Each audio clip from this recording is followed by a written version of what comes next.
انسان کو مصطفیٰ نے. حضور نے فرمایا صحابہ سے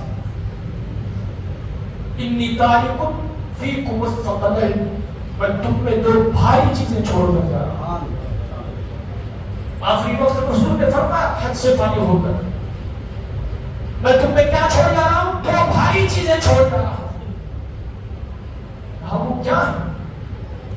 کتاب اللہ و اقراتی، یہ قرآن چھوڑ کے جا رہا ہوں، ایک میری آل چھوڑ کے جا رہا ہوں. اچھا یہ بات جو کہہ رہے ہیں حضور کہہ رہے ہیں چھوڑ کے جا رہا ہوں. آپ کہیں سفر پہ جائیں، مثال کے طور پر آپ حج کے لیے جائیں، آپ کا بچہ ابھی چھوٹا ہے، اس کی اسکولیں 40 دن کی چھٹی نہیں ہے، آپ جاتے ہیں نا، آپ نے ارادہ کر لیا ہمیں حج پہ جانا ہے اور لیکن بچے کو نہیں لے کے جانا ہے. اب گئے آپ کے سفر پر اور بچے کو کسی کے گھر پر چھوڑ کے گئے. کس کے گھر پر چھوڑے؟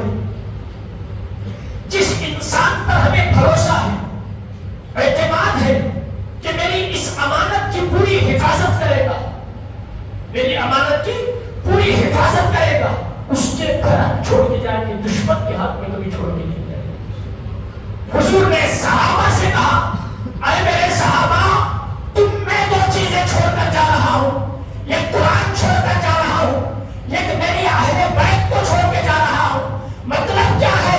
مصطفیٰ کو صحابہ پر یقین تھا میری امانت کی حفاظت کوئی کر سکتا ہے وہ میرے جانثار صحابہ کر سکتے ہیں، میرے جانثار صحابہ کر سکتے ہیں.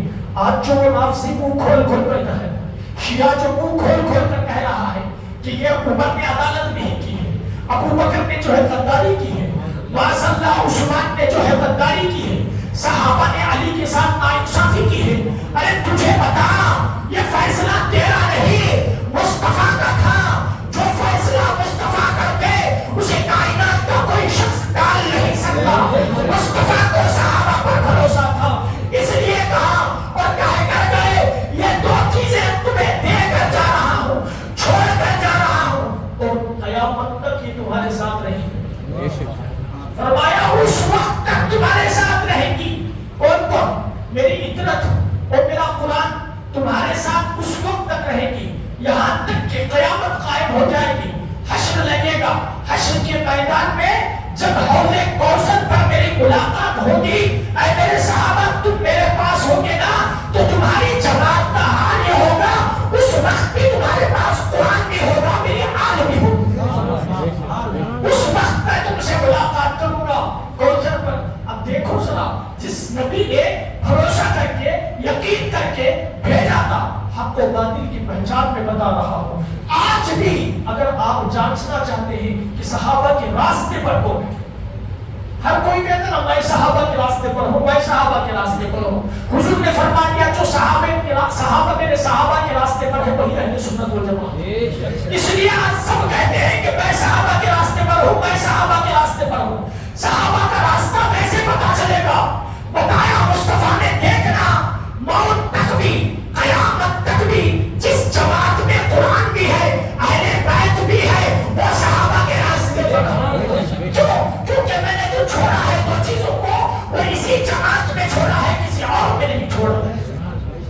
اب یہ جماعت وہ ہے جس کے پاس قرآن ہے، آل نہیں. قرآن ہے، قرآن کی تلاوت خوب ہے، رات رات بھر تلاوت کر رہے ہیں.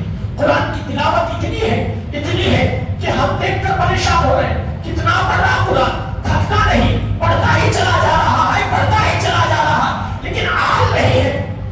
کیا نہیں ہے؟ آل نہیں ہے مصطفیٰ کی. پتا چلا حق پر نہیں، حق پر ہوتا تو قرآن بھی ہوتا، آل بھی ہوتی، آل بھی ہوتی. اور یہ فرقہ وہ ہے جس کے پاس آل ہے قرآن نہیں. آپ رافضیوں کو اٹھا کر دیکھو، رافضیوں کے امام نے لکھا کہ یہ جو 30 پاروں کا جو قرآن سے تم پڑھتے ہو یہ غلط ہے. اس نے کہا غلط ہے، یہ ابھی جو اصل قرآن ہے وہ ابھی غار میں ہے،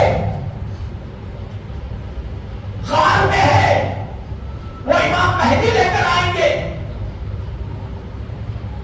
اس طرح کا معاملہ ہے.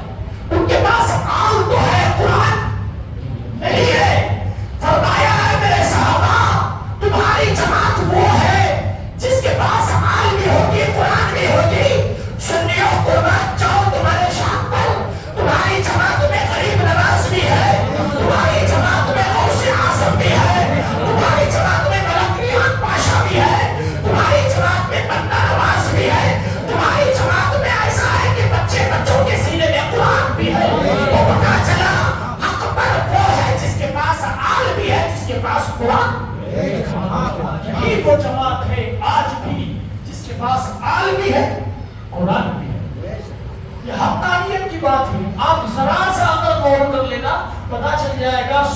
کی وہ جماعت ہے جس میں آل بھی چلتی آ رہی ہے اور جس میں قرآن بھی چلتا آ رہا ہے.